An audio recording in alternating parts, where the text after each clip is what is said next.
ഞാൻ കോളേജിലായിരുന്ന സമയത്ത് ഏറ്റവും കൂടുതൽ ട്രെൻഡിങ് ആയിരുന്ന ഡ്രസ് മെറ്റീരിയൽ ആയിരുന്നു കേട്ടോ ഇത്. കോട്ടണിൽ ഈ ഒരു ഡബിൾ ടോൺ വരുന്നത്, ഒരു ഗുജറി എന്നൊക്കെ നമ്മൾ പറയുന്ന സംഭവമാണ് ഏറ്റവും ട്രെൻഡിങ് ആയിരുന്നത്.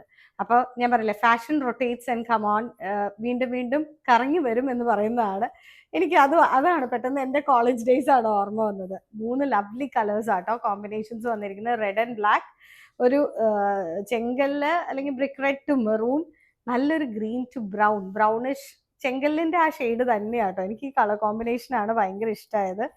നല്ല ഭംഗിയുണ്ട് കേട്ടോ. സെൽഫ് ത്രെഡ് വർക്ക് തന്നെയാണ് വന്നിരിക്കുന്നത്. താഴത്തേക്കാണ് ആ ഒരു ചേഞ്ച് വന്നിരിക്കുന്നത്. കണ്ടോ, ഷെയ്ഡഡ് ലുക്ക് വന്നിരിക്കുന്നത് താഴത്തേക്ക് വരുന്നത്. സെൽഫ് ത്രെഡ് വന്നിട്ട് അതിൽ ആ വാട്ടർ സീക്വൻസസും കൂടെ വന്നിരിക്കുന്നതാണ് അതിന്റെ ഹൈലൈറ്റ്. ദുപ്പട്ട സോഫ്റ്റ് മൽ കോട്ടൺ മെറ്റീരിയൽ ആണ്. അപ്പൊ ഷിഫോൺ ഇടുന്ന പോലെ ഇടാട്ടോ. ചിലർക്കൊക്കെ ഒരു പണി പണിയാറുണ്ട്. കാരണം ചിലർക്ക് പ്ലീറ്റഡ് മാത്രം മതി എന്നൊക്കെ പറയുകയാണെങ്കിൽ ഈ ഷോളിന്റെ മെറ്റീരിയൽ എടുത്ത് ഇവിടെ ജസ്റ്റ് ഒരു യോക്ക് കൊടുത്ത് ഇവിടെ കുറച്ച് പ്ലീറ്റഡ് പാറ്റേൺ ഒക്കെ ആയിട്ടിട്ടാൽ റെഗുലർ സൽവാർ സെറ്റ് പോലെ അല്ലാതെ വരും.